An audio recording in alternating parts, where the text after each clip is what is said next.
여러분은 평소에 어떤 말을 자주 하면서 사십니까? 여러분이 하는 말 중에 기도의 말이 가장 많으신 분들은 복받은 사람입니다. 내가 하는 말 중에 기도의 말이 제일 많은 사람은 하늘에 이미 영원한 축복을 쌓고 있는 사람이다. 또 믿음으로 하나님을 높이고 찬양했던 찬양의 말들도 하늘에 쌓입니다. 믿음으로 기도하는 것도 하늘에 쌓이고 믿음으로 찬양하는 찬양의 말도 하늘에 쌓입니다.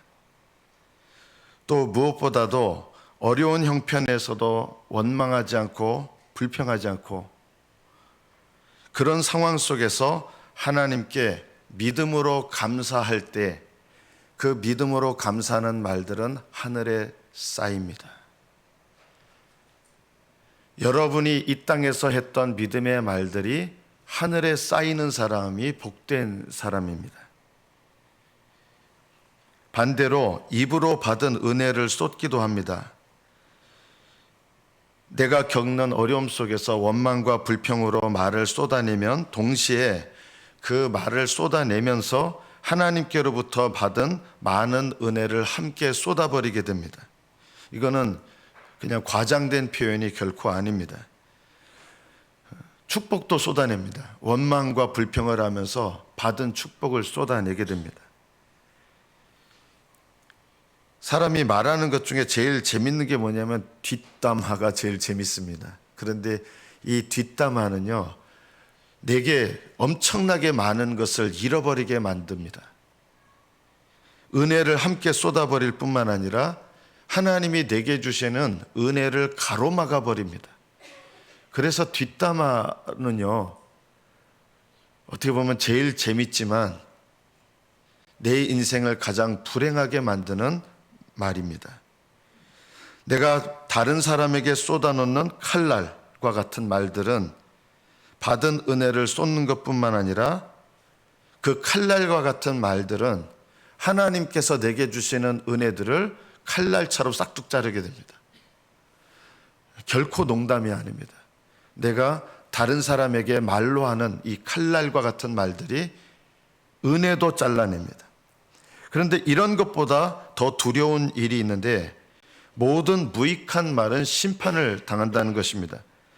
마태복음 12장 36절에 내가 너희에게 이르노니 사람이 무슨 무익한 말을 하든지 심판날에 이에 대하여 신문을 받으리니 내 말로 의롭담을 받고 내 말로 정죄함을 받으리라.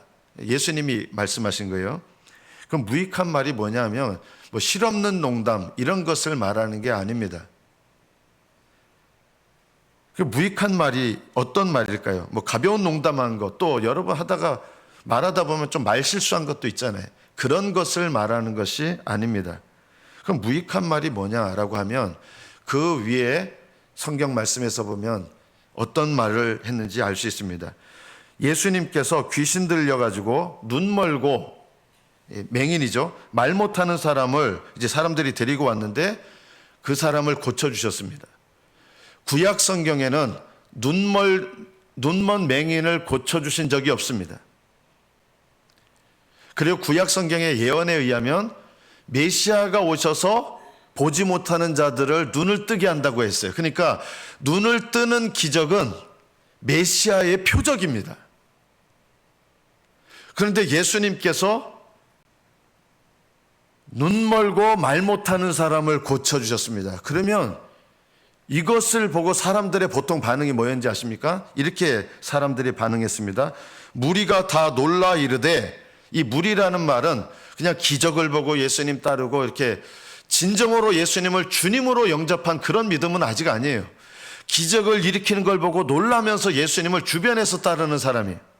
근데 이 무리들이 예수님께서 일으키신 기적을 보고 놀라면서 이렇게 얘기합니다.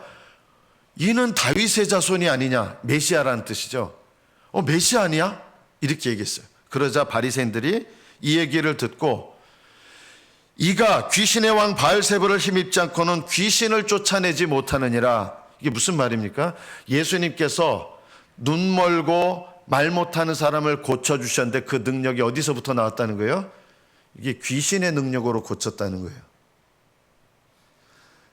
이게 무익한 말이에요. 이 무익한 말은 어떤 말입니까? 다른 사람의 신앙을 방해하고 그 말을 통해서 다른 사람의 신앙을 무너뜨려 버리는 것. 믿음을 가지려고 하는 사람을 믿음을 못 가지게 방해하는 것. 믿음을 가졌지만 아직 어린 사람을 실족하게 만들어서 믿음을 저버리게 하는 말. 이런 것이 바로 무익한 말입니다. 참된 신앙을 갖지 못하게 해서 믿음에서 넘어뜨리게 하는 말.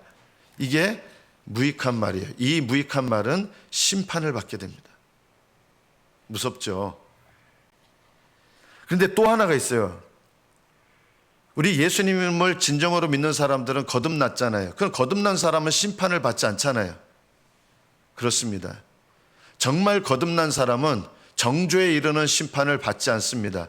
그러나 정죄에 이르는 심판을 받지 않을지 몰라도 하나님 앞에 서게 돼서 일일이 다 하나님 앞에 드러나게 되는 일들이 있습니다. 그게 뭐냐면 우리가 하나님 앞에 잘못된 말들을 하는 것.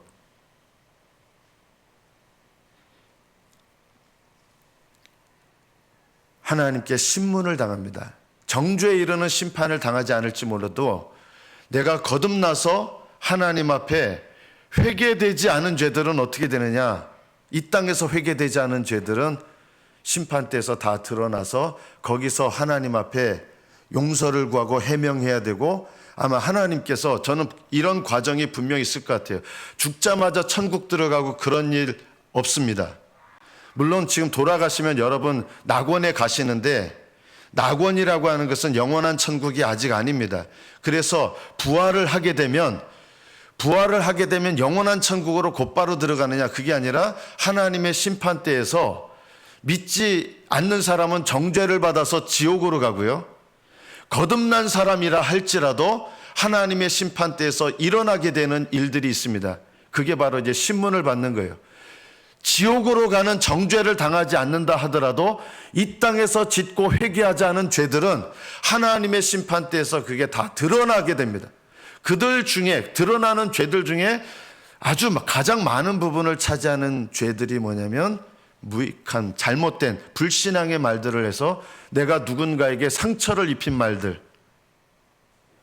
여러분 기억하십시오. 우리는 그냥 부활하면 할렐루야고 천국으로 곧바로 갈 것 같지만 하나님의 마지막 심판대에서 지옥으로 가는 것은 아니라 하더라도 거듭나서 하나님의 심판대에서 이 땅에서 지은 죄들 다 드러나서 그 죄가 부활한 상태에서 성도들 앞에서 드러나고 어떻게 하시느냐? 이렇게 하실 거예요. 만약에 내가 말로 누구한테 칼로 찌르듯이 상처를 입혔어요. 그러면 둘 다 거듭나서 지옥은 안 갈지 몰라도 어떻게 하십니까?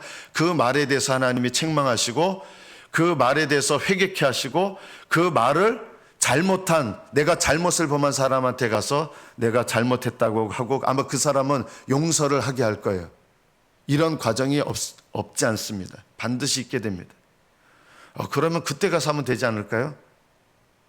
여러분 이 땅에서 하셔야 됩니다. 왜 이 땅에서 하셔야 되느냐? 이 땅에서 그런 말들이 여러분 죄들로 쌓여 있으면 뭘 가로막는다 그랬어요? 하나님께서 내게 주시는 은혜들이 가로막히는 거예요. 여러분 이 땅에 사는 동안 모든 관계가 가로막히고 은혜들이 가로막히고 그래서 하늘나라 가서 회개하겠다고 하는 생각하지 마세요. 그리고 이 땅에서 회개 안 하고 하늘나라 가서 회개하겠다는 사람들은요 오히려 참된 믿음이 아닌 경우가 많아요. 정죄받는 분들이 오히려 이런 생각을 해요. 거듭난 믿음을 가진 사람들은 이런 생각을 안 해요. 이 땅에서 내가 하나님 앞에 회개하고 이 땅에서 내가 은혜 받기를 사모하지 회개를 미루지 않아요. 선한 사람은 그 쌓은 산에서 선한 것을 내고 악한 사람은 그 쌓은 악에서 악한 것을 내느니라. 내가 너희에게 이르노니 사람이 무슨 무익한 말을 하든지 심판날에 이에 대하여 신문을 받는다. 야고보서 3장 1절에 보면 성도들에게 야고보 사도가 이렇게 말합니다. 형제들아, 선생된 우리가 더 큰 심판을 받을 줄 알고 더 말하는 걸 조심하라는 거예요. 여러분, 예수님을 믿은 사람들은 정죄를 안 받는데 심판을 받습니까? 정죄받는 심판은 안 받아도요, 하나님 앞에 이 땅에서 살면서 회개되지 않은 죄들, 이 땅에서 범한 죄들이 드러나는 심판이 있어요. 선생들은, 복음을 전하는 선생들은 더 큰 심판을 받는 거예요. 그래서 선생된 우리가 더 말에 조심해야 된다. 은혜 받은 마음은 은혜의 말을 말하고 은혜 받지 못한 마음은 은혜가 되지 않는 말을 자주 합니다. 그래서 여러분이 어떤 말을 하면서 사는가가 여러분 안에 뭐가 쌓여 있는가를 나타내는 거예요. 거듭난 믿음이 없는 사람은 믿음이 없는 말을 하게 돼 있습니다. 여러분, 이런 말들 혹시 무심코 하지 않으십니까? 진짜 하나님도 무심하시지.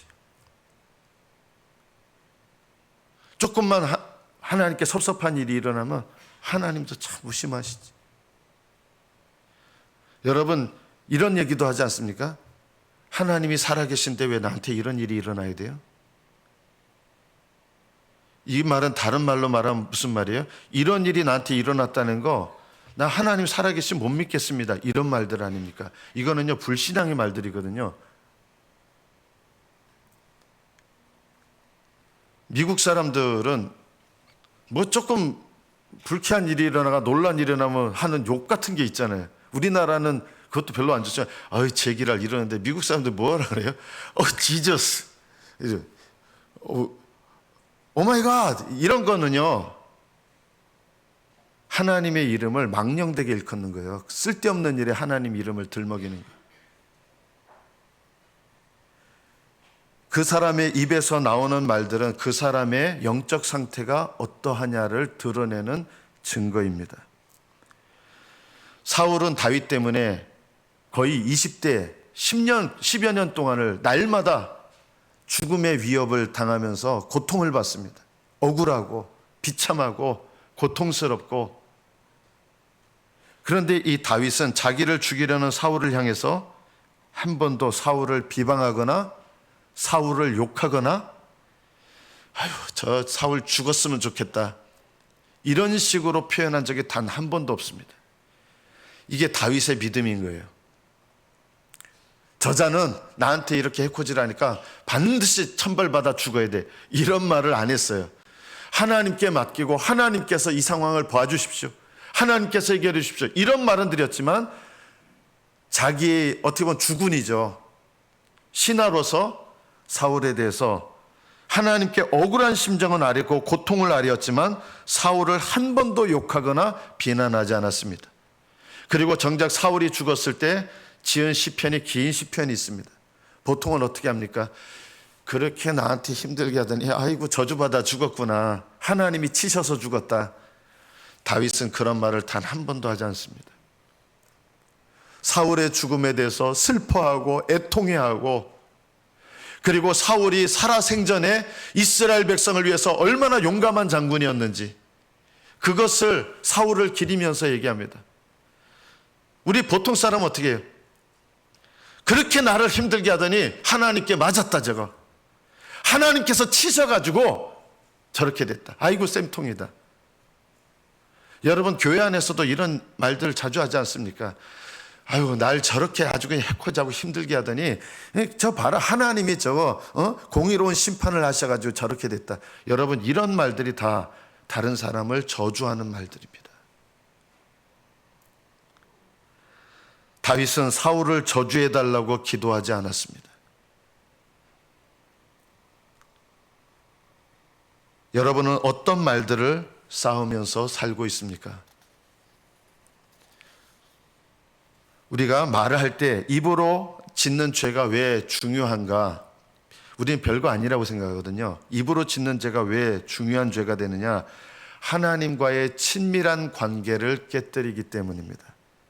입으로 짓는 죄는 하나님과의, 어떻게 보면 여러분이 말실수를 했다고 하나님과 정죄를 받는 그런 관계가 되는 것은 아닐 수 있어요. 그런데 하나님과 친밀한 관계가 깨집니다. 입으로 자주 범죄하시는 분들은 기도를 하셔도 뭘 하셔도 하나님과 친밀한 관계를 누리기가 어렵습니다. 마태복음 15장 18절 오늘 본문에서 보면 입에서 나오는 것들은 마음에서 나온다. 여러분, 마음에 뭐가 쌓여 있습니까? 마음에서 나오는 것은 19절 악한 생각과 살인과 간음과 음란과 도둑질과 거짓 증언과 비방이다. 이게 마음에 있어요. 이미 더러운 거예요. 그런데 이거는 마음으로 짓는 죄예요. 여러분 마음속에 악한 생각, 살인의 생각, 간음의 생각, 음란의 생각, 도둑질의 생각, 거짓 증언의 생각, 비방의 생각이 있어요. 이미 이 자체가 더러운 거예요. 그런데요, 이 마음에 있는 더러운 것이 입으로 나와서 입으로 짓는 죄가 되면 이거는 차원이 달라요. 자동차 속도 위반하면 20km 미만은 승용차 기준으로 한 3만 원이죠. 20km 넘어가면 얼마입니까? 경험이 없으신 분들 있을 거예요. 7만 원입니다. 19km 위반이면 3만 원이고 20km 딱 되면 1km 차인데 7만 원 됩니다. 그런데 또 거기에 또 가중되는 게 있어요. 어린이 보호구역에서 어린이 보호구역은 30km잖아요. 그거 40km로 가도 2배를 냅니다. 10km 위반밖에 안 되는데 거의 6만 원 돈 냅니다. 거기에서 20km 넘어가면 어떻게 돼요? 50km밖에 안 되는데 이거는요 한 12만 원 돈 냅니다. 어린이 보호구역에서 50km로 가서 20km 초과되면 한 12만 원 가중됩니다. 마찬가지로 내가 마음으로 짓는 죄도 죄지만 마음으로 짓는 죄가 입으로 나와서 입으로 짓는 죄가 되면 더 더 중한 죄가 됩니다. 그래서 하나님과의 친밀한 관계를 깨뜨려 버립니다. 마음속으로 짓는 죄는 하나님 앞에 하나님 제가 이런 마음입니다 하고 고백하면 되는데, 입으로 짓는 죄, 누군가에게 입으로 짓는 죄는 그 입으로 짓는 자 그 사람에게 내가 용서를 구해 가지고 그 사람과 관계가 회복되기까지는 입으로 지은 죄가 하나님께 용서되기가 어려워요. 입으로 짓는 죄, 내가 누군가에게 입으로 짓는 죄가 그래서 하나님과의 관계를 깨뜨리고 우리가 생각하는 것처럼 가볍지 않아요. 말로 짓는 죄는 행위로 짓는 죄이기 때문입니다. 입으로 하는 행동이 말입니다. 몸으로 하는 행동이 행위입니다. 이 말은요, 행동으로 옮기는 죄에 속하는 것입니다. 그래서 마음으로 짓는 죄도 죄지만 입으로 범하는 죄는 더 큰 죄가 됩니다. 자, 여러분 몸의 행동으로 오늘 본문에 보면 마음에 있는 것이 살인이라고 했어요. 여러분 중에 제가 몰라서 그럴 수도 있어요. 없을 거예요. 이 중에 살인죄를 저질렀다면 지금 감옥에 계시겠지, 여기 계시겠습니까? 그죠? 직접 누군가를 죽이신 분은 이 자리에 없을 거예요. 진짜 죽였다면 감옥에 있을 거니까 적어도. 그런데요, 이 죄는 잘 안 저질러요. 웬만한 사람 살인죄를 저지른 사람 그렇게 많잖아요. 그런데 입으로 살인죄를 짓는 사람은 많아요. 입으로 짓는 살인죄가 뭐예요? 남을 미워하는 마음을, 그 미워하는 마음을 가지고 누군가 미워하는 마음을 가지고 말을 해요. 미워하는 말을 해요. 이거는요, 형제를 미워하는 자마다 살인하는 자니, 마음으로 짓는, 형제를 미워하는 건 마음으로 짓는 살인죄인데요, 그거를 입으로 미워가지고 말하면 입으로 짓는 살인죄가 되는 것입니다. 왜 입으로 짓는 죄가 어려우냐? 여러분, 혹시라도 실수하고 사람을 한 명 죽였다 그러면 연달아 죽이는 사람은 또 거의 없어요. 전국에 찾아봐도 몇 명 없어요. 연쇄살인하는 사람 손꼽을 정도로 실수로 사람을 죽이고 혈기가 나가지고 이렇게 해서 감옥에 가는 사람은 혹 있을지 몰라도 2명 죽이고 3명 죽이고 연쇄살인 하는 사람 없어요. 그런데 입으로 짓는 살인죄가 왜 위험하냐? 이게 그렇게 중요하고 심각한 죄라고 여기지 않기 때문에 이게 왜 무서운 죄가 되냐? 계속 져요. 입으로 짓는 살인죄는 계속 져요. 몸으로 짓는 살인죄는 계속 짓는 사람은 거의 없어요. 그런데 입으로 짓는 살인죄는 계속 저지르는 거예요. 제가 성경에서 보면은 살인죄가 있고 간음죄가 있는데 여성들은 살인죄를 더 많이 저지르시는 것 같아요. 여자분들은 상대적으로 여성들은 남성에 비해서 상대적으로 살인죄를 더 많이 짓습니다. 좀 본성상 그런 것 같아요. 그래서 여성들이 잘 극복이 안 되는 죄가 뭐예요? 미워가지고 미워서 또 말 안 하면 못 참아요. 미워하는 마음을 반드시 말해야 돼요. 누군가라도 만나가지고 그 미운 년 아유 때려주기 하면서 남자들은 만나서 그런 얘기는 잘 안 해요. 근데 여성들은 미워하는 마음을 반드시 풀어내야 돼요. 그냥 이게 타락해도 타락의 양상이 좀 다른 것 같아요. 여자는 내가 미워하는 사람, 이 살인죄를 누구 만나가지고 살인죄를 풀어내야 돼. 말로 살인죄를 저질러요. 남자들은 어떤 죄를 많이 질러요? 여성들보다 음란죄요, 간음죄요. 남자들 모이면, 물론 결혼한 남자들 그런 게 있었겠지만 젊은 애들, 고등학생 애들도 야 이상한 야한 그림 딱 가져오면, 저희 때는 이제 인터넷 뭐 이런 거 없으니까 야한 그림 사진을 가져와요. 친구가. 그러면요, 쉬는 시간에 변에 파리가 붙은 것처럼 쉬는 시간에 거기 다 모입니다. 그거 보려고. 여자 학교는 그런 거 없을 거예요. 남자 학교는 그거 보겠다고. 부끄러운 일이지만 저도 고등학교 때 야 좀 빌려줘 해가지고 부모님 몰래 그걸 봤어요. 요즘에는 부모님 몰래 그렇게 할 것도 없고 인터넷으로 뭐 휴대폰으로 부모님이 생각하는 거 이상해요. 남자들은 음란 간음죄, 입으로도 음란 간음죄 많이 죄를 범합니다. 아 괜찮은데? 이쁜데? 뭐 이러면서. 여성들은 살인죄를 많이 상대적으로 짓고. 이게 왜 어려운 무서운 죄냐? 이게 잘 안 끊어져요. 그렇게 심각하다고 여기지 않아요. 그래서 말로 계속 죄를 짓게 됩니다. 입으로 짓는 죄들을 보면 악한 생각, 제일 처음에 나오는 게 악한 생각이에요. 저는 여러분이 기억하시기 쉽게 마음에서 나와서 입으로 나오는 죄 중에 첫 번째가 뭐냐? 악한 생각이다. 악한 생각의 죄가 뭡니까? 꼭 그것만은 아니지만 여러분이 외우기 쉬우라고 하시는 거예요. 10계명의 1부터 5계명까지가 악한 생각의 죄입니다. 하나님을 거스리고 부모를 거스리는 생각들.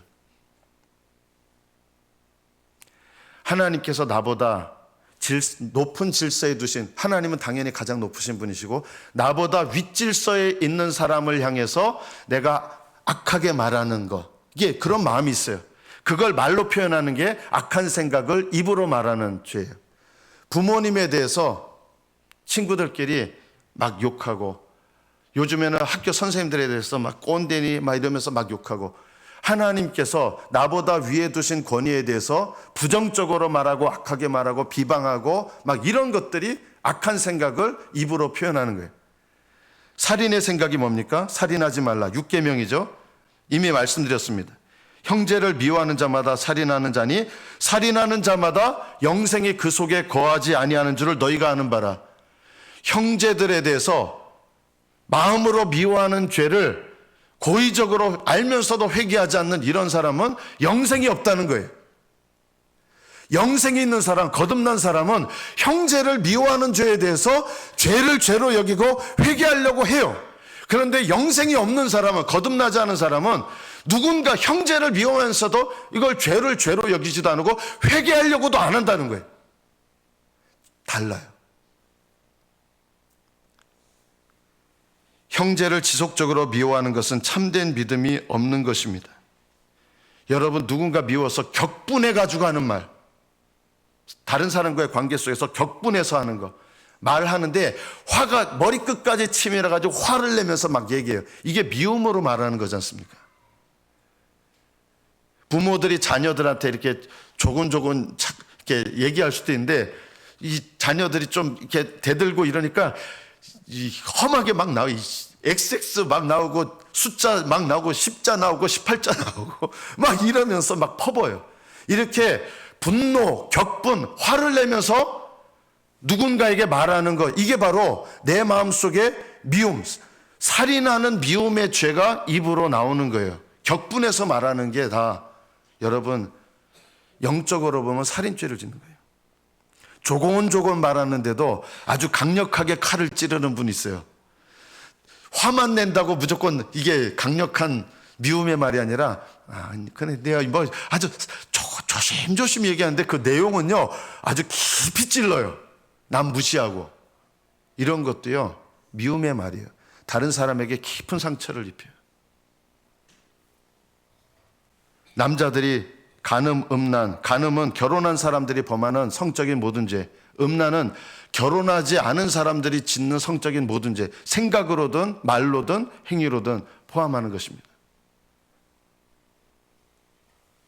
이 마음으로 짓는 살인죄나 마음으로 짓는 간음죄 공통점은 여간에서는 잘 안 끊어진다는 것입니다. 그래서 하나님 의지하셔야 돼요. 하나님 그 끊어지게 해달라고. 죄를 죄로 여기면서 이걸 끊으려고 하는 거는 그래도 괜찮아요. 그런데 이게 뭐 어떠라고, 사람은 원래 그럴 수밖에 없어 하면서 죄를 죄로 여기지 않는 것, 이거는 더 위험하게 됩니다. 이거는 마음속에서 계속 뿌리를 내려가지고 뽑아내기 힘든 죄가 돼버립니다. 하나님께 하나님 이 죄를 끊기 원합니다 몸부림치면서 끊어내시려고 애쓰셔야 돼요. 그 중에 제일 끊기 힘든 죄가 살인죄와 미워하는 살인죄, 그리고 간음, 음란죄예요. 이것이 우리 현실 속에서 굉장히 얼마나 영향을 많이 끼치는지 몰라요. 이게 뭘 가로막아요? 이게 행동으로 나타나게 되면 하나님과의 친밀한 관계를 깨뜨려버려요. 도둑질도 있습니다. 여러분 안에 도둑질한 거 없네? 저 도둑질한 거 한두 가지밖에 없어요. 아무리 제 평생 생각해도 한 3번 정도 있는 것 같아요. 부모님 돈을 몰래 꺼낸 적은 없어요. 저는 제 기억에는. 그런데요, 마음으로 짓는 도둑질이 있어요. 그게 뭐예요? 하나님의 영광을 내가 갖고 싶어 하는 거. 사람에게 영광 받고 싶어 하는 거. 하나님 받으셔야 될 영광을 내가 받고 싶어 하는 거. 그래서 사람에게 인정받고 싶어 하는 인정 욕구가 도둑질의 생각입니다. 그래서 그거를 인정받고 싶으니까 말로 합니다. 나를 인정해 주지 않으면 화가 나요. 그리고 사람들한테 나를 인정해 주라고 내가 잘한 거 막 얘기합니다. 이런 걸 왜 얘기합니까? 인정받고 싶으니까. 이 인정받고 싶은 욕구가 어디서 나오는 거냐? 도둑질이에요. 도둑질의 마음이에요. 하나님께서 영광 받으시는 게 아니라 내가 영광 받고 싶은 거예요. 그리고 여러분 봉사하시면 누가 영광 받으셔야 돼요? 하나님 영광 받으셔야 되는데 그 봉사한 걸 통해서 내가 영광 받고 싶은 거예요. 그래서 이게 도둑질이에요. 그런데 남들이 안 알아줘. 그러면 남들이 알아주도록 그걸 나타내고 싶어요. 그래서 우리는 자랑합니다.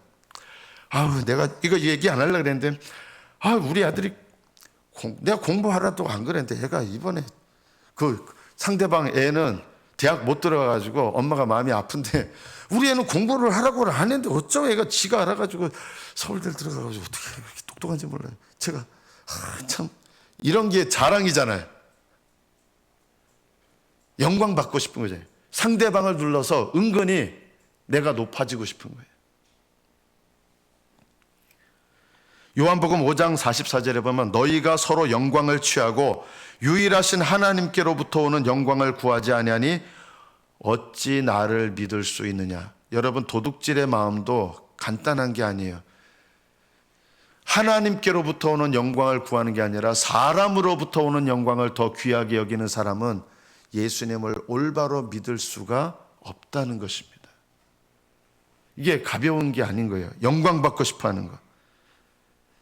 거짓 증언의 마음이 있습니다. 거짓된 내용을 말하거나 팩트를 왜곡하거나 이용해서 악한 목적으로 말하는 거예요. 이게 거짓 증언이에요. 비방은 뭐예요? 사실을 말해서 그 사람을 깎아내리고 모욕하려는 목적으로 말하는 거. 혹시 제가 여러분에게 그럴 리는 없지만 야, 이 돌대가리야 이렇게 말하면 거짓 증언입니까? 비방입니까? 이 중에는 거짓 증언이 되는 분도 있고 비방이 되는 분도 있을 거예요. 비방은 사실인데 나를 깎아내리는 거예요. 진짜 돌대가리 분한테 돌대가리야 하면 사실을 말하면서 그 사람을 깎아내리는 거기 때문에 죄 짓는 거잖아요. 정말 쓸모없다고 여겨지는 사람한테 쓸모없는 자식, 이거는 사실을 말한 것 같지만 그 사람을 완전히 비참하게 만들고 비천하게 만드는 거잖아요. 이게 죄예요. 비방의 죄고 거짓 증언의 죄예요. 거짓 증언과 비방의 죄는 하나님께로부터 오는 좋은 것들을 막고요, 하나님과의 친밀한 관계를 깨뜨려요. 다른 사람을 비방 잘하는 사람들은 은혜 받기 어렵다. 제가 이것도 저도 참 조심스러워요. 우리 교회 말고요, 어느 권사님 집에 있었던 일이에요. 다 권사님들이에요. 남자분들은 장로님이에요. 모여가지고 무슨 얘기를 하냐면 각자 교회가 다 다른데 목사님 까는 얘기를 하는 거예요. 각자 교회 담임 목사님 까는 얘기. 그게 뭐예요? 사실이에요. 사실을 말하는데 그게 뭐냐? 그게 비방이에요. 맨날 모여서 비방을 쌓으면서 저분들 큰일 나는데. 근데 옛날 그 모습이 10년이 지나도 똑같아요. 안 바뀌어요. 왜 안 바뀌었을까요? 은혜를 못 받아요. 은혜를요. 거짓 증거와 비방, 남을 비방하는 이런 말들을 내뱉으면 하나님께로부터 오는 은혜와 말씀을 들을 수가 없어요. 너무나 여러분이 올바라서 자기 부모를 욕하시는 분들, 그게 사실일지 모르겠어요. 그러나 자기 부모를 욕하는 자녀는요, 하나님께로부터 오는 은혜를 받기 어려워요. 부모님 욕하지 마세요. 나를 낳아주신 것만 해도 감사해야 되고요. 엄마가 나한테 해준 게 뭐가 있어? 이런 말도 하지 마세요. 믿음은요, 하나님께서 여태까지 나를 지켜주신 것을 감사하고 모든 상황 속에서 감사한 거죠. 어떤 분은 또 아주 이런 말을 하시는 분도 있어요. 부모한테 당신이 나한테 뭘 했게요? 아빠 자격이 있어?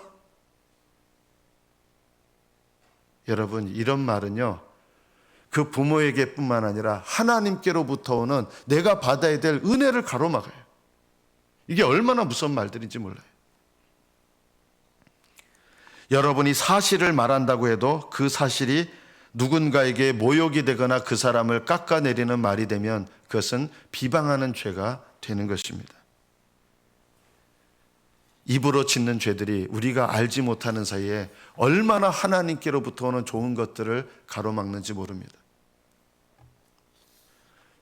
저는 기도할 때마다 요즘 거의 매일마다 이 기도를 드립니다. 여러분 이상하게 들리실지 모르지만 저 이 기도를 계속하는 건 아니고요, 이 기도를 기도할 때마다 합니다. 하나님, 저를 불쌍히 여기셔서 천국에 들어가는 믿음이 되게 해주세요. 진심으로 합니다.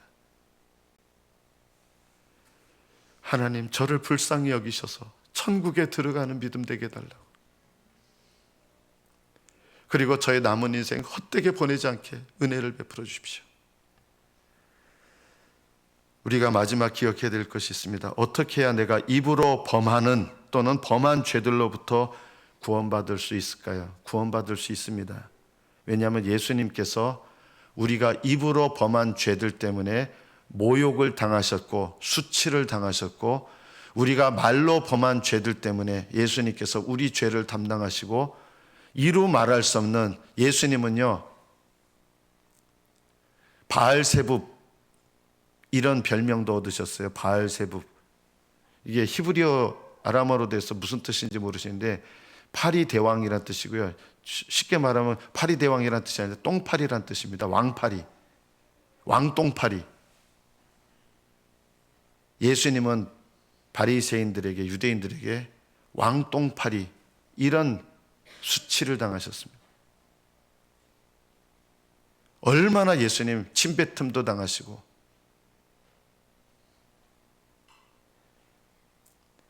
입으로 범하는 죄가 내 인생의 가장 무서운 죄가 될 수 있습니다. 왜냐하면 그게 별로 대수롭지 않은 죄라고 여길 수 있기 때문이에요. 대수롭지 않게 여기면서 짓는 죄가 가장 무서운 죄입니다. 그래서 입으로 범하는 죄를 심각하게 여겨야 됩니다. 하나님을 경외하는 사람은 함부로 불신앙의 말을 토하거나 함부로 욕하거나 하지 않습니다.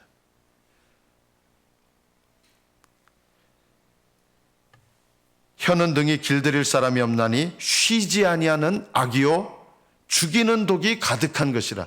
쉬지 아니하는 악, 계속해서 범하게 되는 죄 중에 하나가 입으로 범하는 죄입니다. 열등감이 많으신 분들, 신앙이 뒤틀린 사람들이 가장 즐겨하는 취미가 뭔지 아십니까? 뒷담화입니다. 그리고 그 뒷담화는 내 신앙을 까먹고 심판에 가깝도록 내 인생을 육신의 방향으로 계속 이끌어가는 죄가 됩니다. 틈만 나면 나는 다른 사람을 뒷담화함으로 즐거워합니까? 아니면 다른 사람을 위하여 기도합니까? 누군가 나를 향한 뒷담화를 한다 그러면 너무 분노하거나 화내지 마십시오. 나도 누군가를 뒷담화한 적이 많을 것입니다. 그것을 인내하시고 견뎌내시고 하나님께 나를 뒷담화하는 사람을 위하여 기도하십시오. 그리고 때가 돼서 하나님께서 차분하게 말하라고 하신다면, 그런 기회를 주신다면 그것에 대해서 이야기를 하십시오. 솔직하게 제가 이런 이야기를 들었는데 이런 이야기는 하지 않으셨으면 좋겠습니다. 그러나 늘 그렇게 하지 마십시오. 하나님이 말하라고 하실 때 말하십시오. 입으로 범죄하기 전에 여러분 훈련하셔야 돼요. 잠언 15장 28절 말하기 전에 깊이 생각하라 했어요. 의인의 마음은 대답할 말을 깊이 생각하여도 악인의 입은 악을 쏟느니라. 잠언 12장 18절 칼을 내려놔라. 말할 때 칼로 찌름같이 함부로 말하는 자가 있거니와 지혜로운 자의 혀는 양약과 같으니라. 여러분이 분노하면서 말하는 그 말들은 반드시 칼입니다. 칼. 비웃으면서 하는 말은 다 칼입니다. 화가 나서 하는 말은 다 칼입니다. 화가 났을 때 말하지 마시고 화가 가라앉은 다음에 말하십시오. 상대방이 분노할 때 맞받아쳐서 상대방이 나를 칼로 하면 20cm 칼로 찔러서 나는 30cm 칼로 또 찌릅니다. 상대방은 더 긴 칼을 또 합니다. 이러다 보면 나중에 장검을 꺼냅니다. 장검이 뭐예요? 완전히 관계를 깨뜨리는 말로 발전하게 되고, 칼로 찌름같이 함부로 말하는 자가 있거니와 지혜로운 자의 혀는 양약과 같으니라. 우리가 말하기 전에 말로 범죄하지 않으려면 이것을 기억하십시오. 시편 119편 11절 내가 주께 범죄하지 아니하려 하여 주의 말씀을 내 마음에 두었나이다. 하나님 말씀을 읽고 묵상하시고 마음에 두시면 말로 실수하는 것들이, 마음에 두면 둘수록 말로 실수하는 것들이 적어지게 됩니다. 여러분이 혹시 구원받아서 천국 백성이 됐다 하더라도 말로 지은 죄를 이 땅에서 회개하지 않은 죄들은 하나님 심판대에서 다 드러나게 됩니다. 저 농담하는 거 아닙니다. 드러납니다. 그리고 그 사람한테 찾아가서 잘못했다, 그때 가서 얘기하게 되고, 그때 가서 얘기하면 되지, 그렇게 하지 마세요. 이걸 이 땅에서 회복을 하셔야 은혜를 받아요. 하나님과의 관계가 친밀한 관계로 들어가는 거예요. 또 여러분이 말로 실수하지 않으려면 시편 39편 1절 내가 말하기를 나의 행위를 조심하여 내 혀로 범죄하지 아니하리니, 행위를 조심하겠다 했는데 혀로 범죄하지 않겠다 했어요. 악인이 내 앞에 있을 때 내가 내 입에 재갈을 먹이리라. 뒷담화하는 사람하고 대화하는 거 끊으십시오. 그런 사람 가까이 하지 마십시오. 뒷담화하는 사람과 함께 맞장구 치면서 대화를 나누면 함께 그 말로 인해서 하나님과의 친밀한 관계가 끊어지고 은혜 받는 길이 막히고 나도 함께 죄 짓는 사람이 되는 것입니다. 은혜로운 말을 하는 사람들과 함께 하십시오. 이것이 얼마나 내 인생에 중요한지 모릅니다. 지혜로운 사람은 이런 말을 합니다. 에스겔 3장 21절 그러나 내가 그 의인을 깨우쳐 범죄하지 아니하게 함으로, 의인은 어떻게 보면 우리로 말하면 믿는 사람이에요. 믿는 사람이 입으로 범죄하지 않도록 사랑 안에서 그런 말을 하시는 거는 하나님께서 기뻐하지 않으실 것 같아요. 이런 말도 하실 줄 알아야 돼요. 다른 사람이 막 입으로 죄를 짓는데 하나님께 그 의인에게 범죄하지 아니하게 하므로 그가 범죄하지 아니하면 정령 살리니 이는 깨우침을 받으며 너도 내 영혼을 보존하리라. 그래서 지혜로운 말을 하는 사람은 다른 사람을 무조건 방치하지 않아요. 자녀들 죄 짓는데 그냥 방치하는 것도 아니에요. 하나님께서 주시는 지혜와 때를 따라서 자녀들에게 칼을 품고 부모가 말하는 게 아니라 지혜롭게 말할 줄 알아요. 이런 지혜를 어떻게 배워요? 하나님 말씀을 여러분 마음속에 계속 두시고 여러분 마음 안에 하나님의 말씀이 거하시잖아요. 그러면 말하는 지혜도 허락하세요. 내가 모욕을 당했을 때도 칼을 빼들지 않아요. 여러분이 입으로 범죄했다면 어떻게 하셔야 됩니까? 저 사람이 잘못해서 제가 죄를 저질렀습니다. 이렇게 하지 마세요. 죄는 항상 하나님 앞에 내 죄가 우선이에요. 내 죄를 먼저 보셔야 됩니다. 상대방의 죄를 말하면서 내 죄를 무마하려고 하지 마십시오.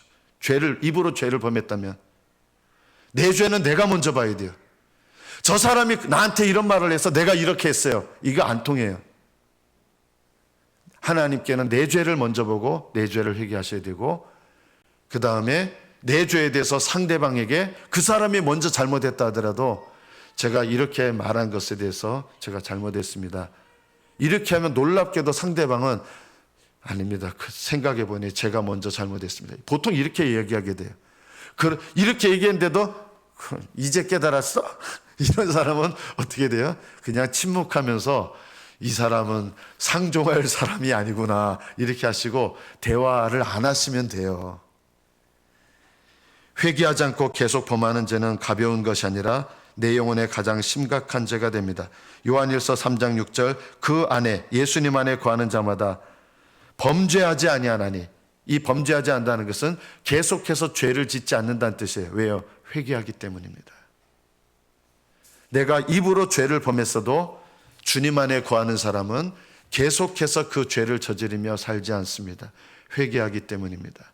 기억하십시오. 참 회개는 죄를 슬퍼하는 것이요, 죄를 뉘우치는 것이요, 죄를 고백하는 것이요, 죄에서 돌이키는 것이요, 다섯 번째 죄를 배상하는 것입니다. 내가 누군가에게 말로 죄를 범했다면 그 죄에 대해서 배상까지 끝나야 회개가 되는 것입니다.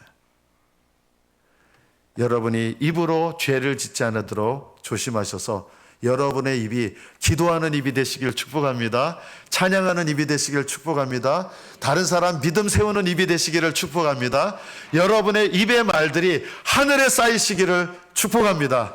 어떤 상황에서도 감사하는 말 하시고, 어떤 상황에서도 기도하시고, 어떤 상황에서도 하나님을 찬양하는 입이 되셔서 여러분의 입의 말들이 하늘나라에 많이 쌓이셔서 칭찬과 존귀와 영광을 얻는 복된 입술 되시기를 축복합니다. 할렐루야. 기도하겠습니다.